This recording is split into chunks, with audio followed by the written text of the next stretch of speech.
Jensen once said, imagine what 7 billion humans could accomplish if we loved and respected one another. Just imagine. Imagine if there was no greed. Imagine if there was no comparison. If everyone was running their own race, but cheering for all others at the same time. Maybe we'll never see that in our lifetime. But what we all can do is start with ourselves. Start with yourself. Choose to lift others up. Choose to set the example of kindness and integrity, the example of compassion and understanding. There's a quote that says, no matter how educated, talented, rich, or cool you believe you are, how you treat people ultimately tells all. Integrity is everything. It really is. Who you are is far more important than what you have. And it will always be. Who you are is measured by how you make others feel. Be kind to each other. In a world where you can be anything, be kind. Choose to be the change you wish to see in the world. Decide you will not wait for someone else. You will set the example. Be kind. Because you never know how much that person is suffering inside. You never know the difference your words can make, the difference your presence can make, the difference you can make to one human life. Be the reason someone believes in the goodness of humanity. Be the reason someone else decides to make a difference in others. Be the influence you want to see more of. Always do what's right, not what is easy in the moment.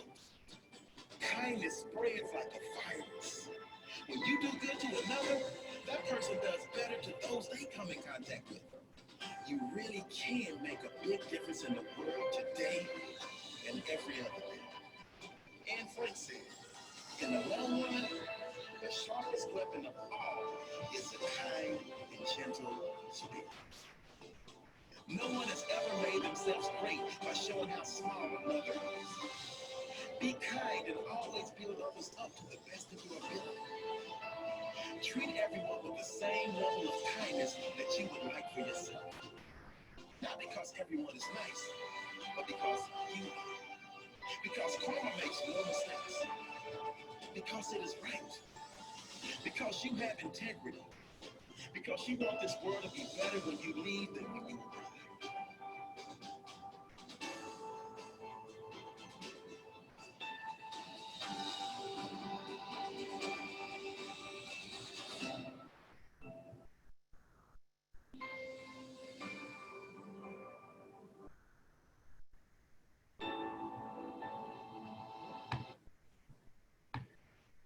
All right, that was awesome. Rebecca, you picked that one out. Unmute yourself, and before we get started here, tell us what that means to you. And I apologize. Well, at least it has subtitles. Yes, I apologize. That sound was low, and it was probably on my end, so I didn't see you guys have the link, so you can listen to it tomorrow morning to start your day. Oh, apologize. That was a fail on my end, but yes, I put it. If you guys can look in the chat of the Zoom chat, I posted that link to the YouTube and then some other just stuff, Rebecca's info and what have you. So dang it, I was loving it. It was loud for me. I was like, So, okay, what does that mean for you, Rebecca? Well, you know, this has been a crazy year, and I just know that so many people are walking around going, what in the heck am I gonna do? People are going through a lot right now. There's a lot going on in our world, in our country, and I just choose to start my day positive and try to be a positive person to everybody that I come across, even if they're upset or having a bad day. It's important. It makes me feel better when I treat others with kindness. Well, I love it. That's a great start to the call, the midday today, halfway through the week. And so thank you for recommending that video, and thanks for everyone for coming. I'm definitely noticing that the call to have some more females and women involved worked. So you're bringing it, Rebecca. I appreciate it. We'll talk about this throughout the call. We need we need a mix of everybody in the real estate world and in world in general, right? So, okay, let me introduce you a little bit and then we'll get going here. Okay, these are your own words, but for those of you who don't know Rebecca, and I know a lot of you do, but Rebecca Jensen is an accomplished sales and marketing professional who has leveraged networking to achieve great results. She has built strong relationships with clients across multiple industries with her win-win approach. Rebecca believes in cooperation as opposed to competition and lives by the motto, how you do anything is how you do everything. She has been working in real estate full-time since 2014 after a career with SkyWest Airlines, Worldmark Resorts, and ESPN Talk Radio, just to name a few. She started in local real estate or real estate with no prior knowledge of the industry. She co-organizes 2 local meetups in Utah with her partner, Jeff Rappaport, and created her own mastermind for women called W.I.N, Women Investing Now. Rebecca gets her inner drive from her 15-year-old daughter, Isabel. She wants to make sure her daughter has all the opportunities to have the best life possible. Rebecca grew up in Logan, Utah on a cattle ranch. And she told me yesterday that cattle ranch is still cranking away, right? So she has lived all over the country and has been back in Utah for the last 6.5 years. Her hobbies include fishing, biking, golfing, boating, hiking, and pretty much anything outside. Rebecca and Jeff invest all over the country in single family, multifamily, storage units, apartments, mobile home parks, and even land on occasion. It sounds like maybe there's some new land coming available via Rebecca in Napa. Yes. They primarily focus on wholesaling, although they do own some properties and like to stay in the middle of properties as the bank to create passive income. All of these things we're going to talk about in more detail. So once again, Rebecca, thanks for coming. Thanks for having me. I'm excited to be here. Okay, great. My day. Well, and there's so much here. So hopefully we stay on track and we don't bounce around too much. But I'll try. Kind of like what we've done before. I want to kind of like, build up and kind of get a sense for why you are where you're at. And I think that starts a little bit with like where you came from and some of your, maybe mix in a little bit and then I'll maybe cut you off a little bit. Your initial upbringing in life and kind of the direction you started heading. And then, we'll kind of get to there and then take a pause and keep moving on. So please give it to us. Yeah. So my life has been one big adventure after another. When I was around 18, 19, I grew up on a cattle ranch. So that was my whole childhood. I was involved in 4-H, FFA. I showed steer every fall at the county fair. And a lot of people don't know that about me. They're like, you grew up on a ranch? But it is a big part of who I am and what created the work ethic that I have today. So I lost my mom when I was young, and I started traveling a little bit with my cousin that was a travel agent. And I was like, I think I want to be a flight attendant. So I interviewed and no one would hire me, and I couldn't figure it out. But I ended up where I needed to be, and that was SkyWest Airlines, because it was a smaller airline and it was more like a family. When I started, there were only like 72 flight attendants. Now I think there's like 10,000. But from that, I had a chance to move different places. And then I left the airline industry and I went to the Carolinas. And that's where I started working in the golf industry and for ESPN. And I did collegiate golf tournaments for women golfers. And it was a great time in my life. But I really had this desire to get back to Utah because my father was getting older and I wanted to be around my family. So when did you first leave Utah then? What I left Utah like in 1992. Okay, 92. Okay. Yeah, and came back every once in a while, but I found myself wanting to get back into the airlines again. So I went to my friends at SkyWest and I said, would you hire me back? And they were like, sure. So I thought I was going to be based in Salt Lake City, and I was based in Tucson, Arizona. So that took me to Tucson, Arizona, and I was just going to stay there for winter and golf, and I ended up being there for 10 years. My daughter was raised there until she was 8.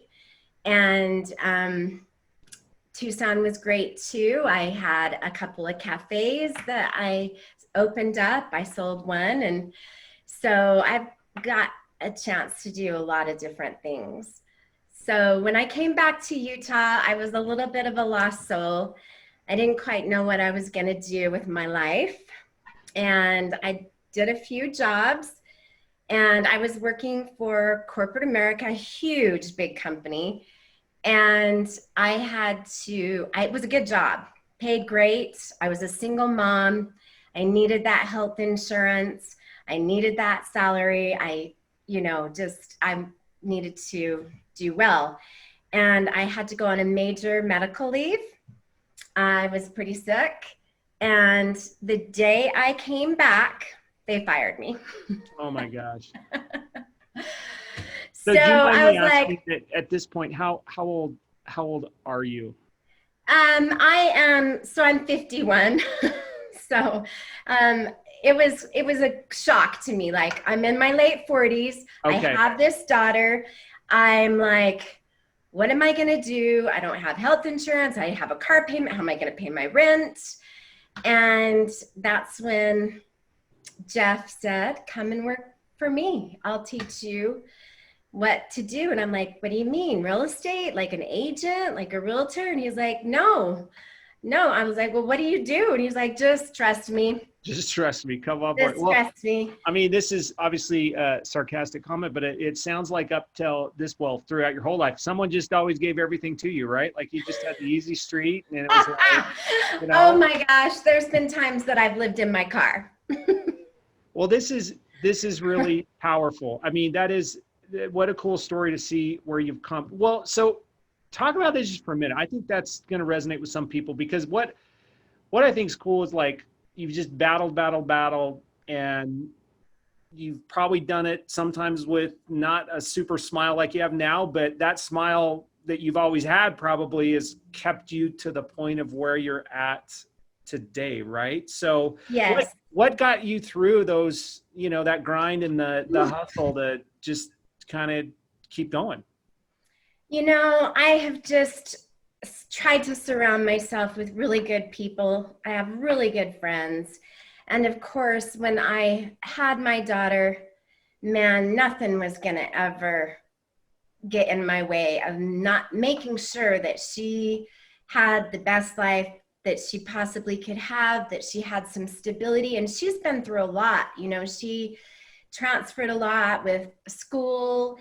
And so it's very important for her to have that stability.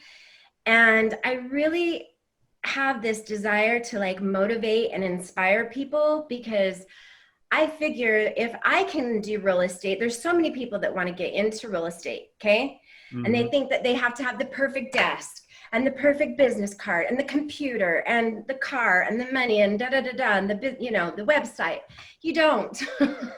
My desk was a cardboard table when I started. I had a hand-me-down computer. I had a twin size bed that I slept on the floor. So I know that it is possible to make things happen if you truly want it to. That's awesome. Say that one more time. That is awesome. I think anything is possible if you truly want it to happen, but you got to go make it happen. Yeah. Nobody's going to make it happen for you. Yeah. You got to put in the work. No, that is great. Well, thanks for sharing that. I know there's so many details that, left out about, the different ups and downs along the way, and awesome for your daughter to have such an awesome mom. So, I mean, just really quick, where's, she's in high school, I'm guessing? Yeah. She is awesome. She goes to Skyline High School, and she is a sophomore. And last spring, before COVID, she made the girls' golf team. She made the lacrosse team, was doing great. And right before all her tournaments and everything, axed it. Oh, really? Oh, shoot. Yeah, so she didn't get to do that. But she is in school now, and she's playing lacrosse. And so that's good. Cool. Well, good for you. Good for her. So, okay. You're 6.5 years ago, you just come off, medical, issue and you got you got fired at, not a great opportune time. And up to this point, what had been your involvement with real estate? I'm guessing, had you owned a home? Had you bought any, I mean, like what's little bit of real estate had you had? Yeah, I had owned a few homes in the past, but that's just about it, just that's my prior knowledge. I have an older brother that owned apartments and storage units and stuff in Cache Valley. And so I knew a little bit about that, what it takes to be a successful landlord and apartment owner. Yeah. But I didn't really pay that much attention to it because I always had ambitions to do other things. So it just worked out the way that it worked out. Cool. I remember Jeff saying, go to a Salt Lake City RIA meeting. And I did. I went and I met my key women that I'm still friends with now. But I had this folder that said unemployment. And I crossed it out after that meeting and I put opportunity. This is an opportunity that I'll never get again. So I'm just going to go for it. That's awesome. That's awesome. So again, I always like hearing where people got their initial start. Sometimes it's through a book.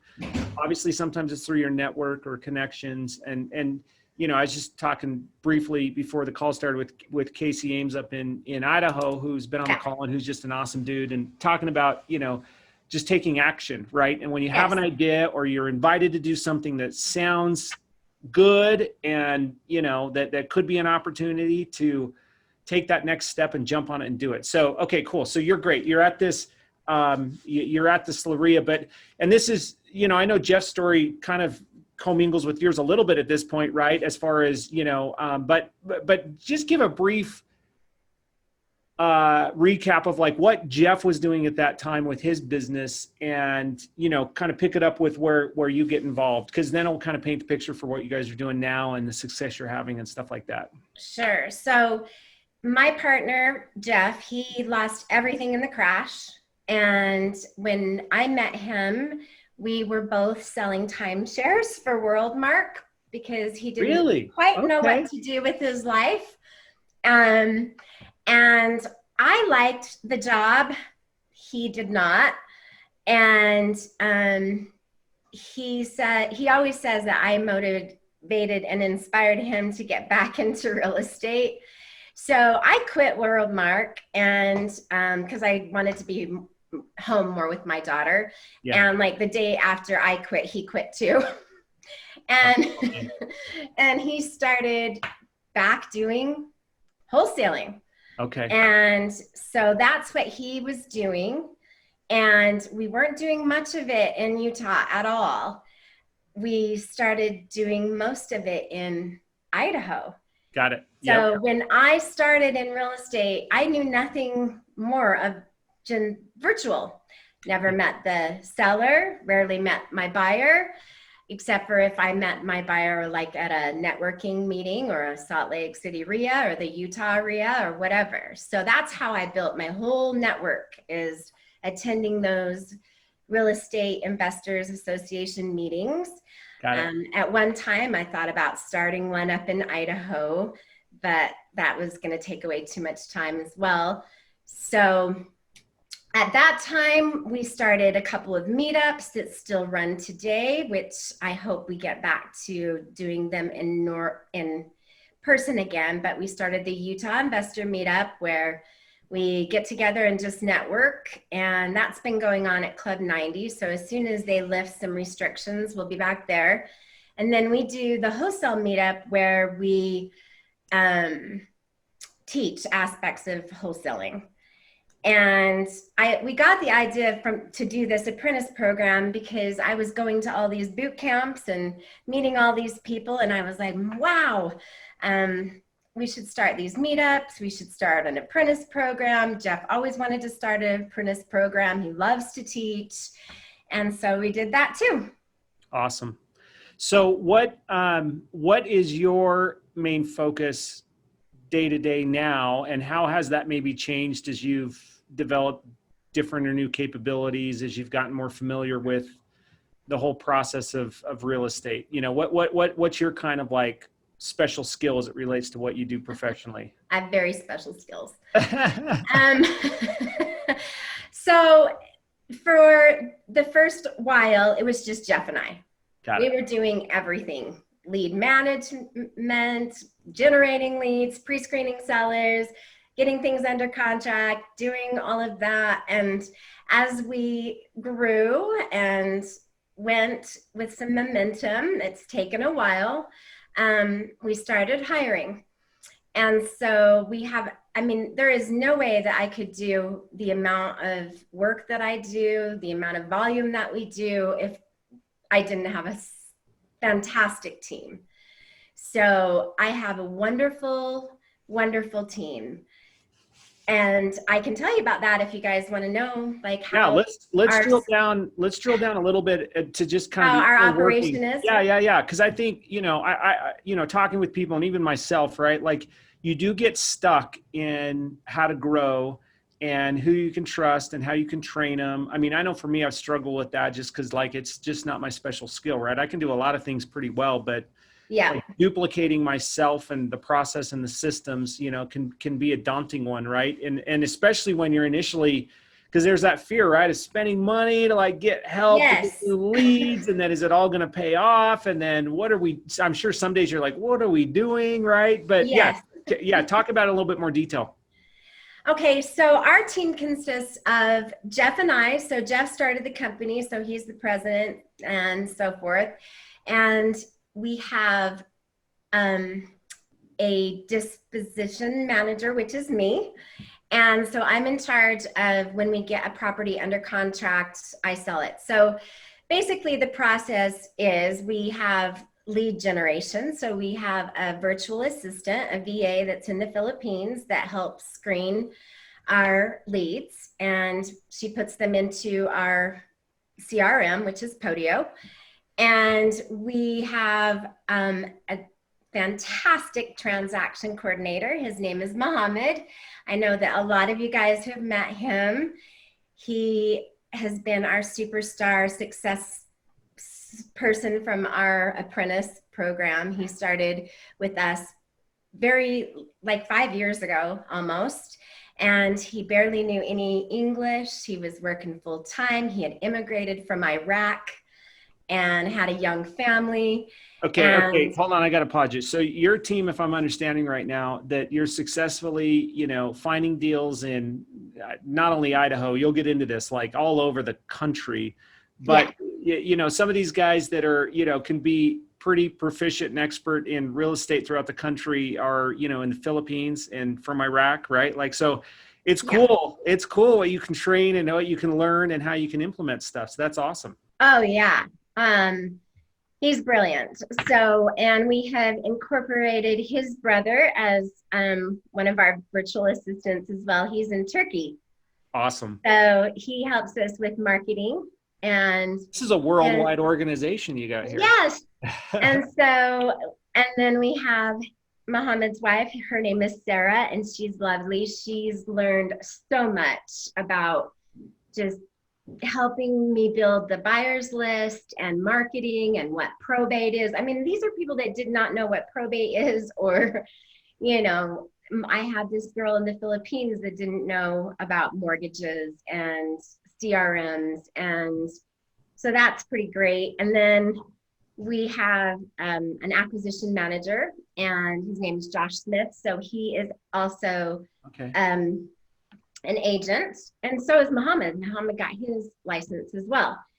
And then, so once we have all these moving parts come together, it takes all these steps to get to the part where I put the marketing piece together and send that out to my distribution list. And then I am the person in charge of finding a buyer for the properties that we get under contract.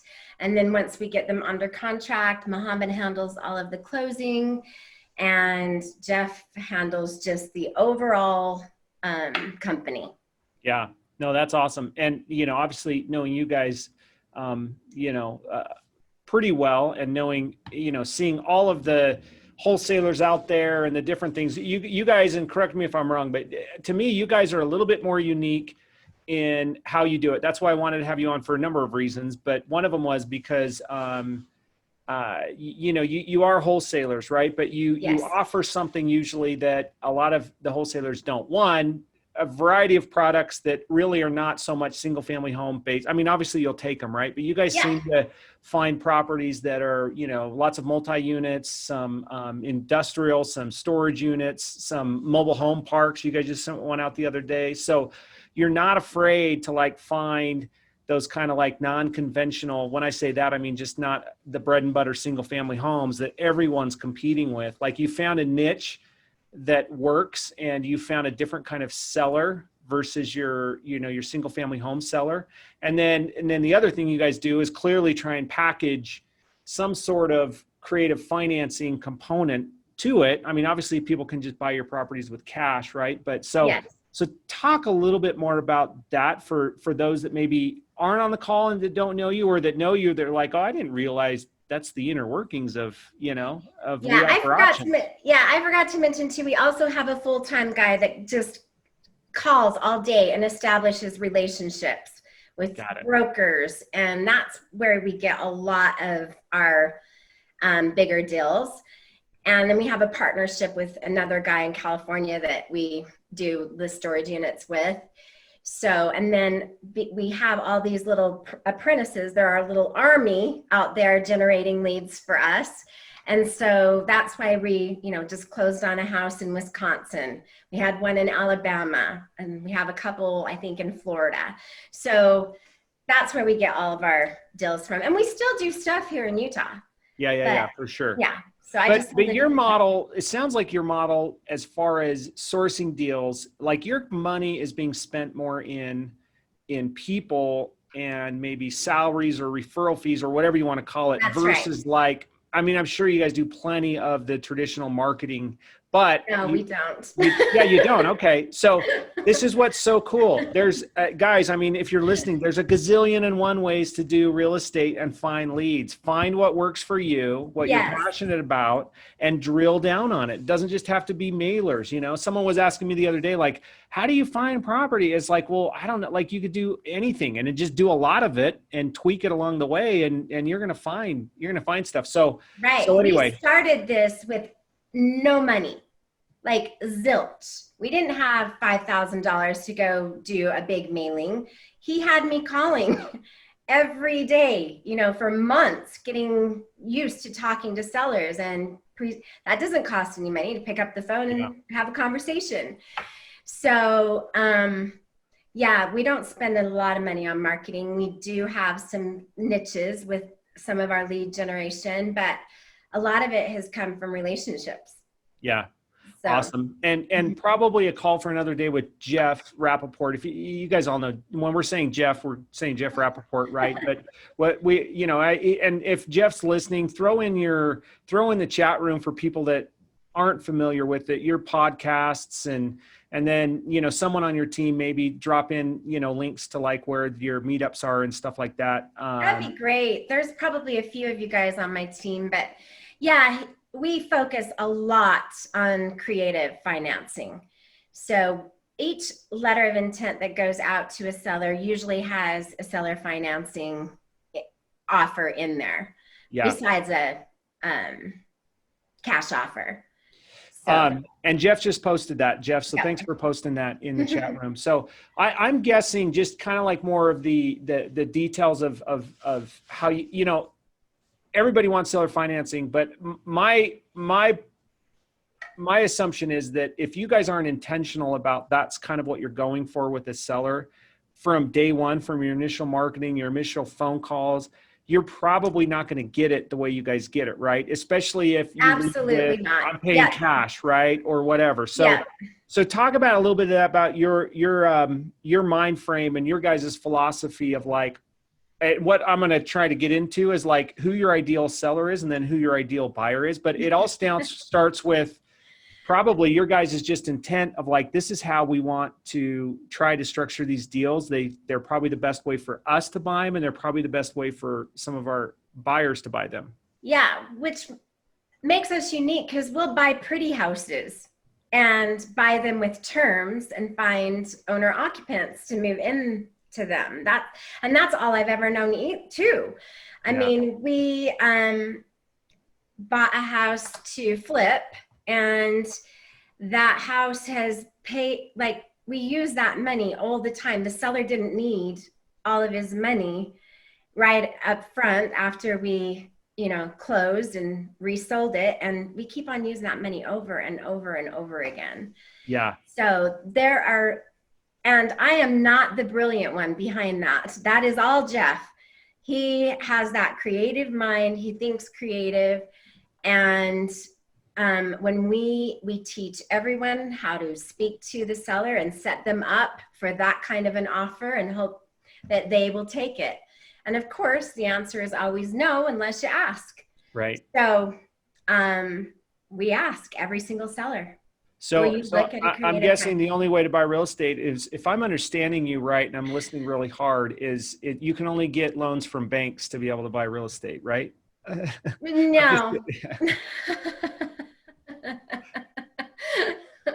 In fact, Jeff and I are looking for a home right now, and we are bound and determined not to use a bank. There you go. I love it. But you know what? You're going to find one, and it may not be the most obvious one out there that's on the MLS with, multiple offers, right? But you guys are going to find one. And the other thing you guys do really, really well is you're not afraid to talk to people, to kind of share your message, what you do.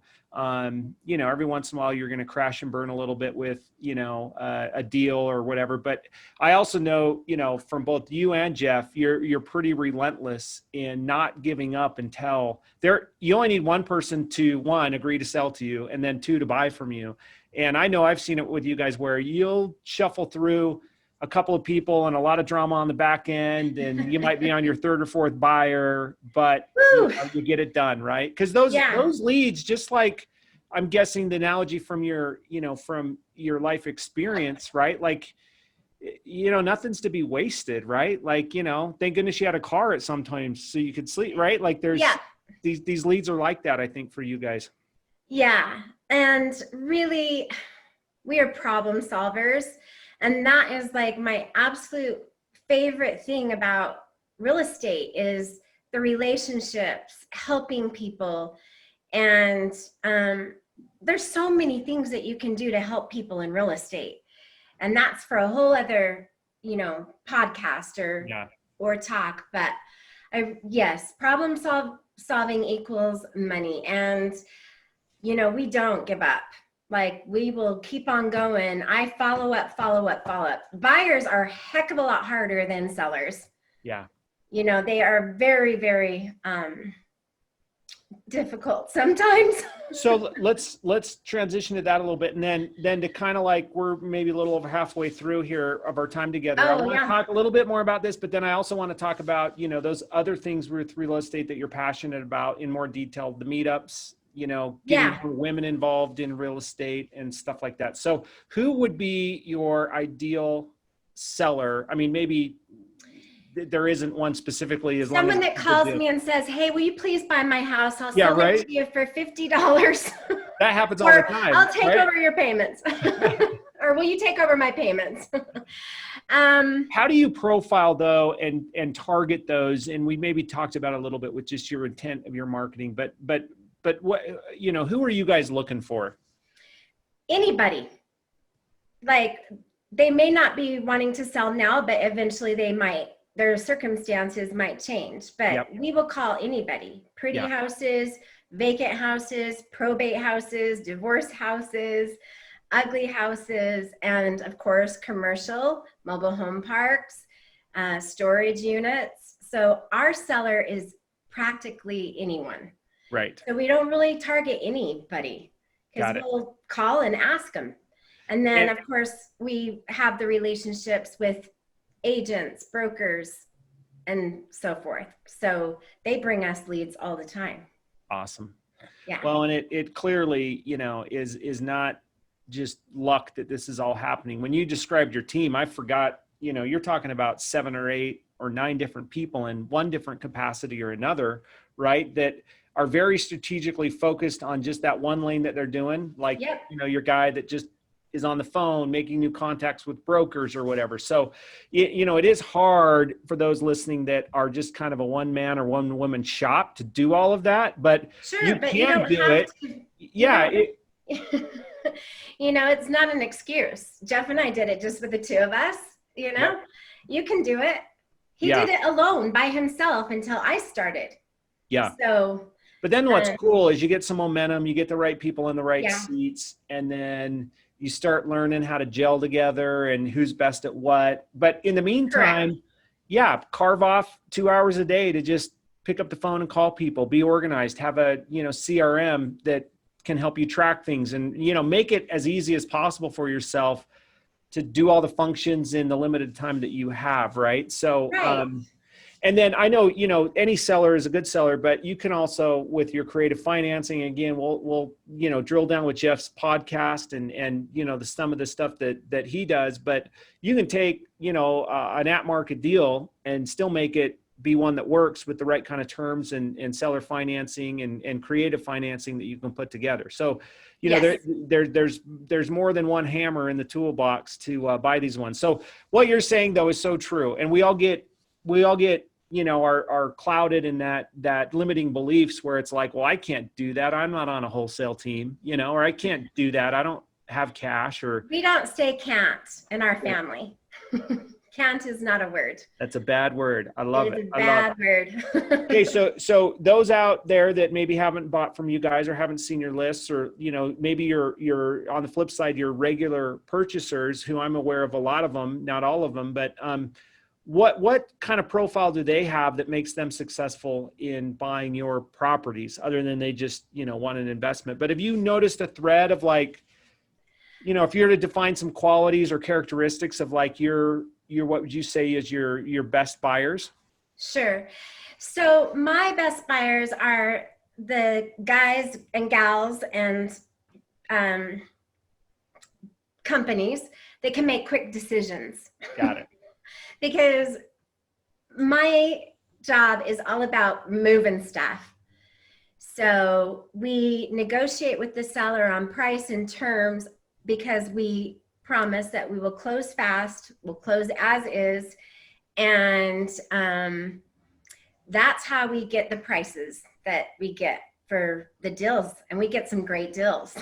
Yeah. And so when I speak to a buyer, I want to know that they've done their due diligence. That means they've looked at my email, they have went through it, and they have decided that this is something that I want to move forward on. And then they have a short period that they can go put their eyes on it. But most of my buyers do things virtually too. You can hire somebody to go FaceTime with you to walk a property. So that's no excuse. Oh, I can't get to the property. Well, somebody can. So having their money lined up is a big deal, because I think that a lot of people think that when I send a deal out that they can just go to the bank, get a loan, get approved, and then close whenever they want. And so that is something that I've tried really hard to do when I talk to the people that I put on my distribution list. Is I really try to have a good conversation with them. So every buyer that I talk to, everybody that's been on our distribution list, they either fill out a form to tell us a little bit about them, what they're looking for, where they are, etc. Or I've called them personally and had a conversation with them. So, and I keep notes in my phone on every single person I talk to so that I can remember them. Well, it sounds like your success, because if you don't have a buyer, you guys can't keep all of them yourself, right? Like just like that rapport that you make with a seller. And, as you're talking, I've never totally thought about it the way that you're talking about it. Sometimes I think buyers are just perceived to be, just a very transactional, like, give me your money so you can buy this and we can make a quick profit. But, you'd probably rather sell 20 to 30 to one guy than just one and have them not have a great experience. Plus, to get to know them a little bit better, you'll know like what their appetite is and what might be a deal that will fit for them. And then that probably helps you a ton on the front end when you're marketing, because you kind of already know who's going to buy what you're trying to get, right? Yeah, it kind of used to be like that, but since we've kind of transitioned this year, it's been a little bit of a learning curve for me because I didn't know anything about storage units. Yeah. And so I had to learn a whole new language. So I'm learning something every single day. Yeah. Like it's challenging. And Yeah. so Well, but the better you know people, the better you're able to you yourself make quick decisions. When you were talking about that, it made me think of in my own world with, specifically the hard money lending. I've got, 13 or 14 pretty active investors that will, participate in the loans with me. And they all do the same thing as they invest in loans. However, their personalities are all different. Their time, expectations is all different. The way that I communicate with them is different. And so when I know better about them and how they like to deploy their funds, it's a lot easier for me when I have a request from a borrower to just like automatically have in my mind, like this one's going to work for Dave, right? Or I'm putting Tim on this. yeah. One, right. And so maybe the same is kind of with your buyers, right? Like you already maybe can kind of predict. That's probably kind of fun for you guys when you send one out. You probably kind of go like, okay, Jim, Tom, Sarah, and Susie are going to call me on this one. Maybe. It just depends, seriously. Like I said, we are adding like 50 new buyers a day. So it's hard to know who's gonna. Yeah, your list is just growing big. So how are you adding the 50? Is a lot of it organic, or is it through these targeted efforts of outreach and whatever? It's targeted efforts through outreach, which is a lot of social media. Got it. Mm-hmm. Got it. Yep. And so Sarah's been doing a lot of that, and I do a lot of it too. Got it. Through maybe just share a little bit. Facebook, Instagram, emails. Correct. Okay, cool. LinkedIn. Yeah. And absolutely, before anyone is added to our buyers list, they are touched and asked if they want to be added. Perfect. So yeah. That's one of my pet peeves is when I get like 50 emails a day, which is fine. And I think it's karma. I always open them up anyway and just hit delete. It only takes a second. Yeah, but right. I get reamed sometimes. Like, how did you get my information? And I'm like, well, I can see right here that you filled out this form and you subscribed on, July 2nd. And I'm like, but I'm so sorry for the inconvenience. Yeah, right. Come on, guys. Just hit unsubscribe if you don't like it. Just hit the unsubscribe. Well, that's a great recap of where you guys at. It's a nonstop, machine that's touching every parts of your business, cultivating buyers, cultivating sellers, following up, and then, putting it all together. And so, yeah, that's great. That's great. Well, so let's talk about your meetups. And specifically, I know it's very passionate for you.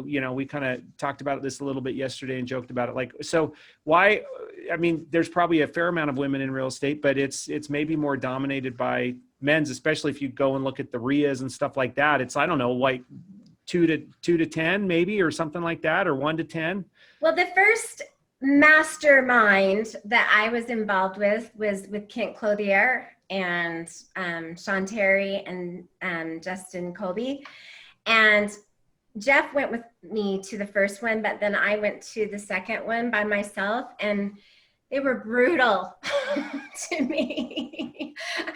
They're all my really good friends to this day. They would do anything for me, but like I was like this newbie, and I was trying to talk high finance with these guys, and I was like, I need to have more women in my life for some support because I got all these dudes around me and they were great. But, we did that one. We did a mastermind with Lee Carney and Tim Bratz.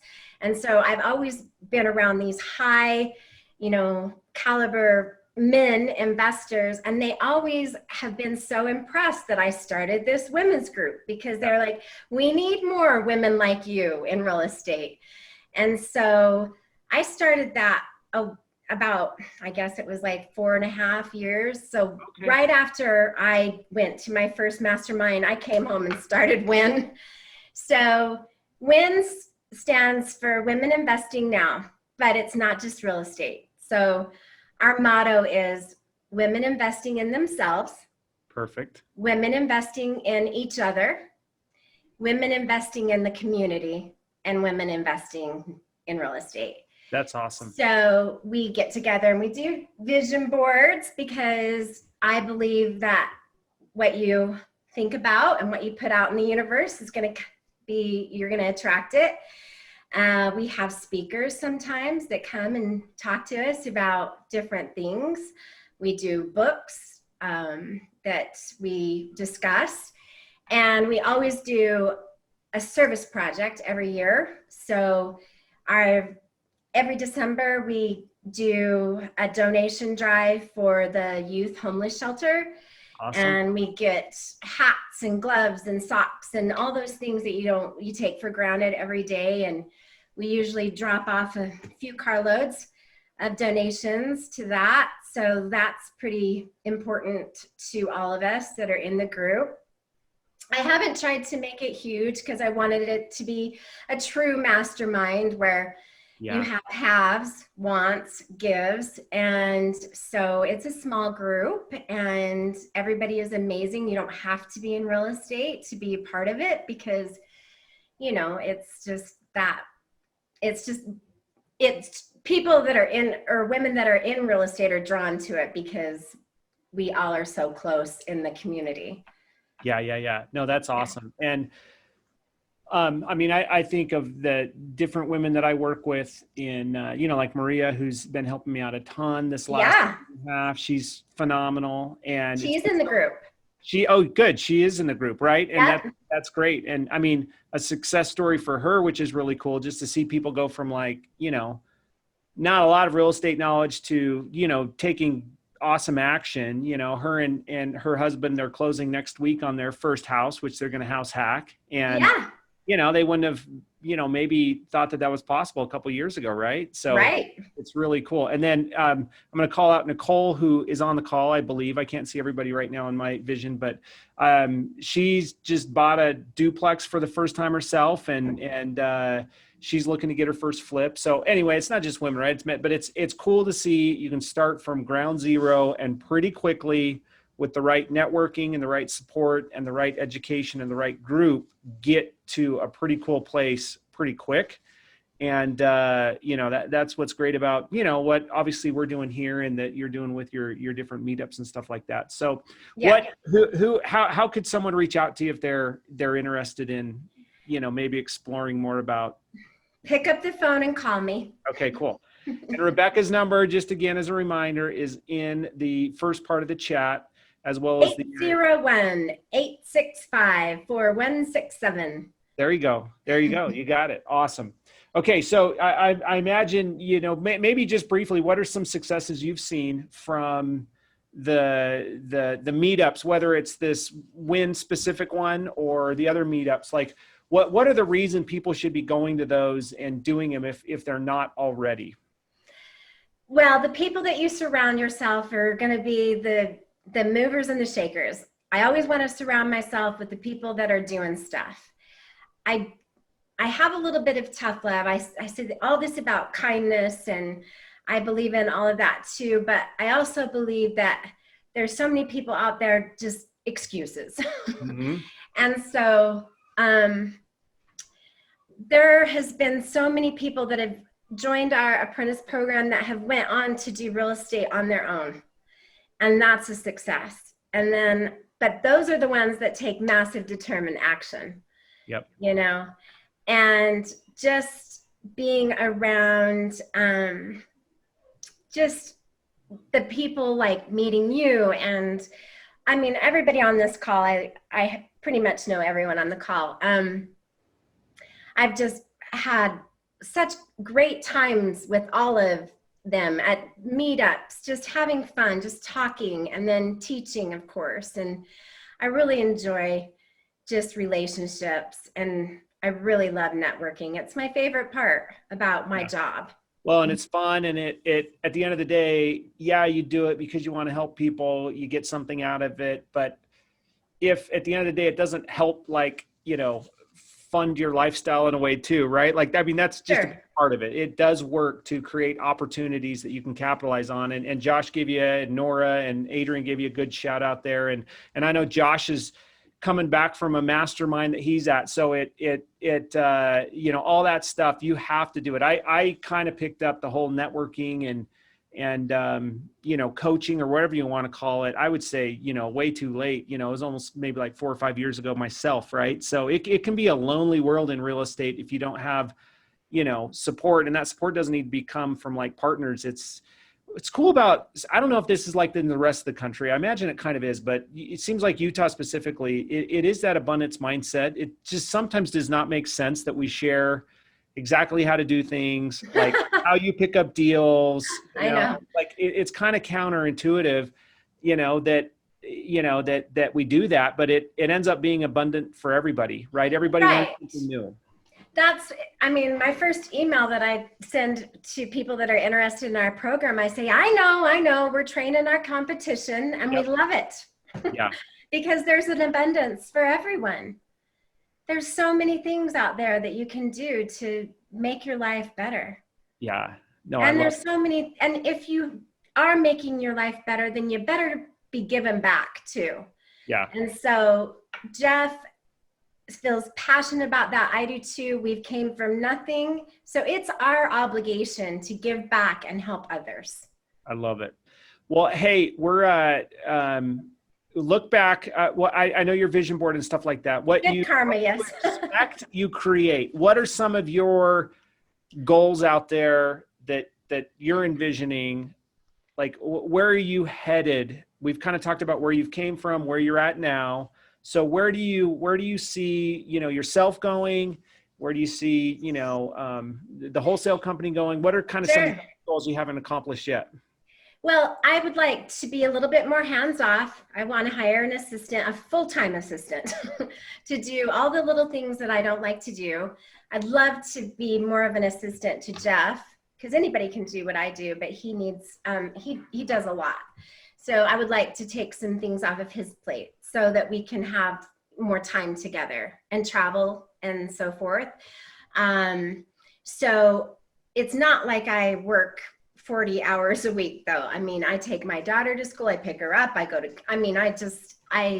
am unemployable. I will never be able to go work for anybody else ever again. Exactly. Nor do we want to. Nor will I ever. Yeah. So I hope that we can kind of work on the business, not in the business.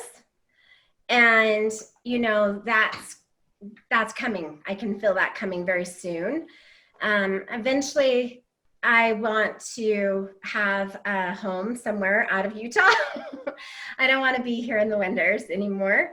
So, but I can work from wherever I want to. That's one of the awesome things about, you know, if there is cool stuff about COVID, is it has really opened up a lot of, you know, that mind shift of like, oh, I can do this from anywhere. I just got to get the right pieces in place and the right people in place. And so, yeah. Actually, Tracy has a question just to, you know, give props to people that are, you know, participating. Would you recommend building a trained street team to tag flyers, find houses, etc.? Like, you know, what are some, I mean, what are you trying to accomplish? Do you want to find properties to flip? Do you want to find properties to wholesale? It just kind of depends on what your one thing is that you want to do. I think that a lot of people get wrapped up in like, oh, I've got to do this, that, and the other to do one thing. But, and I think that you want to wholesale. So for sure, if you want to have a team go out and do flyers, you can do that. Yeah. Well, maybe the point, Tracy, is there's probably some specific strategy and tactical part that you could do, but just going and doing, that's the answer. Just go do. And then if it doesn't quite work, get feedback on why, keep tweaking it, keep finding someone that's done it, you know, already multiple times. And then obviously don't give up. Sometimes it's going to take, you know, a few weeks, a month, a couple months to kind of get that success, but it's, you know, you got to keep creating those waves, right? Like you got to be consistent. Just like the ocean's never not producing waves. So you got to somehow produce your waves so you can, produce your own, waves to ride in on. So, Yeah. okay. I wanted to ask you this earlier. And so we'll maybe kind of end with this kind of, in honor of all your pursuits, especially with, promoting, women. Why are women better? Not better, but why are women really good at real estate? You mentioned it yesterday because there is maybe a fundamental difference, right? Like how can you connect in a different way? Sometimes men are just the hammer, right? Like Tactical. They're very tactical thinkers. Yes. And women are more emotional. Okay. So How does that come into play? How is that an advantage maybe in real estate? Because I think that instead of just boom, boom, boom, like talking to people, that they really actually want to get to know a person, really want to help them. They understand the emotional attachment with the property. Yeah, that's big. Yeah. So I just think that maybe that's their advantage, but I don't know.